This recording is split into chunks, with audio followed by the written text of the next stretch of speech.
Ramdam Sport, Benoît Choquet. Déjà des surprises pour cette première semaine avec une super performance de LG The Ford contre les Saints à la Nouvelle-Orléans. Pour en parler avec nous, Georges Juppé.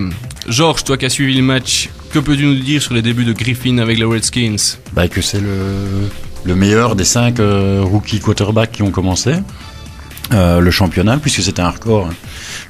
On avait ce week-end 5 rookies débutants directement le championnat NFL pro, où 5 équipes n'ont pas attendu ni la mi-saison, ni par exemple une saison déjà foutue.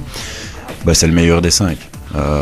D'abord, depuis 1950, on n'avait plus vu un rookie quarterback dès le premier match amener son équipe à 40 points ou plus. 62 ans après, déjà un record battu. Il fait un match quasi parfait. 19 passes complétées sur 26, 320 yards, dont 2 passes pour le touchdown, aucune interception. Voilà, et gagner chez les Saints, c'est jamais facile. Donc voilà, on a trouvé, à mon avis, le player maker que les Redskins cherchaient. Ouais. Tout à fait. Oui, parce que les autres rookies n'ont pas du tout été à la fête. Si on regarde les stats cumulés des rookies de Seattle, Miami et Cleveland, on est à 8 interceptions pour un seul touchdown et 3 défaites à la clé. Andrew Luck n'a pas non plus été à la fête.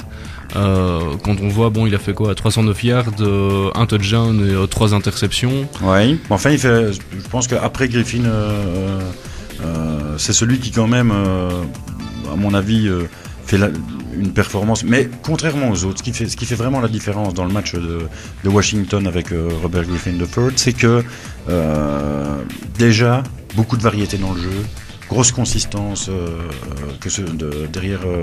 derrière sa ligne, très très bien protégé, là où les 4 autres l'étaient beaucoup moins sans doute. Mais enfin, beaucoup de variété dans le jeu. Au début, toutes ses premières passes sont des passes, on va dire, courtes ou moyennes.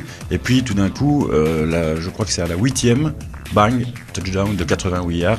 Bon d'accord, il y a une longue course derrière, mais voilà. Et puis dans cette variété et dans cette consistance, ça veut dire que très vite l'équipe va avoir foi en ce joueur, et donc c'est parti pour les Redskins. Mais on parlera sans doute des prédictions tout à l'heure, parce que là où c'était des matchs intéressants, c'est quand même que les Redskins font partie quand même d'une division très costaud, très relevée. Ouais, très costaud. Oui, d'ailleurs, en parlant des Redskins et de la division des Redskins, on a bien vu ce week-end avec la défaite des Giants en match d'ouverture contre les Cowboys.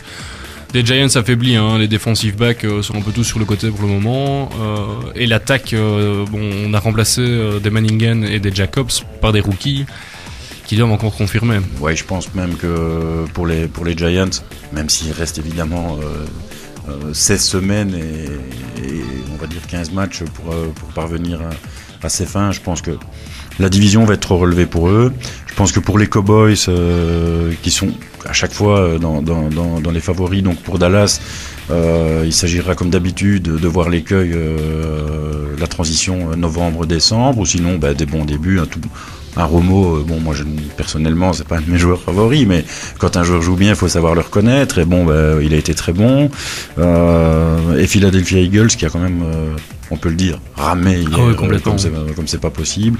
Donc est-ce que c'est pas, malgré la jeunesse de l'équipe dans tous les secteurs de jeu, est-ce que c'est pas vers un duel Redskins contre les Cowboys qu'on se dirige, et celui qui passera le mieux l'hiver, voilà. Oui, tout à fait.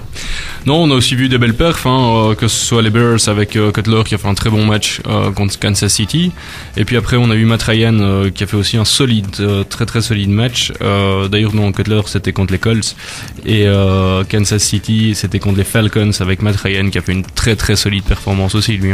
Ouais, mais chez ce joueur-là, on sait qu'il est capable de faire des matchs à 400 yards, à 450 yards de passe, et puis après complètement se louper, surtout dans les matchs sous pression. On peut pas dire que ceux-ci, aussi bien pour Cutler que pour lui, étaient des matchs à pression, si ce n'est que c'est l'opening game et que tout le monde cherche à le gagner, comme ça c'est déjà une victoire. Moi, j'ai surtout envie de dire que la soirée, la nuit de dimanche du week 1, c'était quand même marqué par le retour de Peyton Manning. Tout à fait. Donc avec les Broncos, qui ont quand même fait une sérieuse impression contre des Steelers où ils leur ont passé plus de 30 points en les explosant complètement dans le dernier quart-temps. Et je pense que les Broncos, ils vont vraiment être à surveiller, quoi. Donc, oui, non, en plus ils ont construit toute l'équipe, toute l'attaque offensive autour de Manning. Les transferts ont été faits dans ce sens-là aussi. Qui a déjà trouvé son go-to-get player. Oui, qui était le même que Thibault l'année passée, contre les mêmes Steelers d'ailleurs. Voilà, donc quand on arrive à directement, en plus Peyton Manning, il doit sans doute encore apprendre avec toutes les squads. Ils ont certainement appris déjà 1 millier de combinaisons, il en reste plus que la moitié à faire. Donc ça veut dire qu'ils vont seulement monter en puissance. Mais néanmoins, les Steelers, ça reste une école incroyable de défense. C'est le vrai football classique, adulé par tous les coachs américains depuis plus de 4 décennies. Et ils leur ont quand même passé, ils les ont passés à la rôtissoire. Ouais. Alors à côté de ça, on a eu aussi un gros duel entre les Green Bay Packers et les 49ers, où on peut appeler ça une demi-surprise quand même, la victoire des 49ers à Lambeau Field. Chez les Packers, c'est quand même pas évident, et pourtant ils l'ont fait. Ils étaient donnés quand même par tous les spécialistes sur le match. C'était très partagé, c'était quasiment du 50-50 dans les predictions, et il y en a beaucoup qui disaient que c'était déjà un aperçu de ce qui pouvait être le championship game. Tout à fait, puisque les Packers dans la série Nord vont devoir quand même sortir de cette série où il y a les Lions donc de Détroit, les Chicago Bears et les Vikings.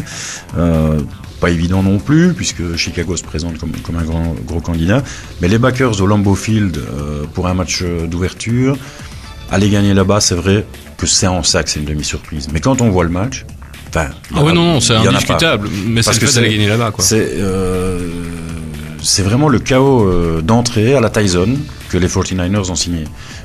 San Francisco, c'est plus San Francisco, pour ceux qui ont connu, de Montana et Rice, où on envoyait à peu près vers Rice 20 passes par match, et où il signait 100 yards minimum en réception. Non, maintenant ça rentre dedans, de partout. Les achats, entre guillemets, les transferts ont été faits pour que Gore ne soit plus seul dans le jeu au sol, dans l'attaque au sol et dans le rushing, et pour que Crabtree, qui demandait encore à s'améliorer, ne soit plus seul dans le jeu aérien aux réceptions. Je suis nul avec j'ai pris note des stats.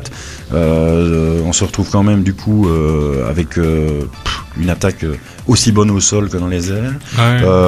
Il n'y a plus la preuve à faire de la protection de l'offensive line par rapport au quarterback, et qui donc on se présente face à une équipe qui s'est attaquée et vous met KO direct. Alors la réaction dans le dernier quart-temps était fabuleuse des Packers, d'ailleurs, qui ont essentiellement une force offensive aérienne avec Rodgers et une foule de receveurs là-bas, tout à fait. Où il y a, je crois, 5 ou 6 choix entre les tight ends et les receveurs. KO, et puis cette capacité à défendre, donc c'est un des prétendants. Clairement, oui, ça c'est certain.